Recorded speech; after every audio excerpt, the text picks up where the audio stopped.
అందరికీ వరలక్ష్మి పూజ శుభాకాంక్షలు అండి. ఈరోజు అమ్మవారిని అయితే ఇలా అలంకరించామండి.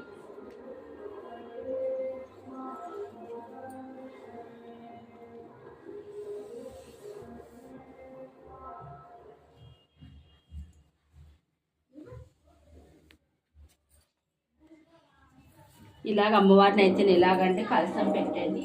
ఇలాగంటే పిండి వంటలు వండుకునండి. చీర, గాజులు, పువ్వులు, పళ్ళు, ఫ్రూట్స్ అన్నీ ఇలా అమ్మవారిని అయితే అలంకరిస్తామండి. ముందు అమ్మవారికి ఏంటంటే ఎక్కువ ఇష్టమైనది అలంకరణ కదండి, అందుకు అలంకరణ అయితే చేసానండి. మరి పిల్లలు అందరు రండి సారి. ఇలాగ అమ్మవారికి ఇప్పుడు అయితేనండి పూజ మొదలు పెట్టుకుంటానండి.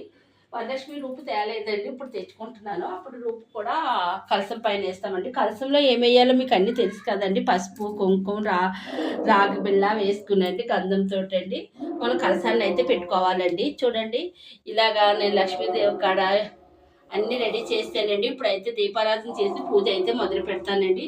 వీడియో మొత్తం చూడండి, ఎక్కడ స్క్రిప్ట్ చేయకండి. వీడియో నచ్చినట్లయితే షేర్ చేసి, లైక్ చేసి, కొత్తగా చూసుకుని సబ్స్క్రైబ్ చేయండి.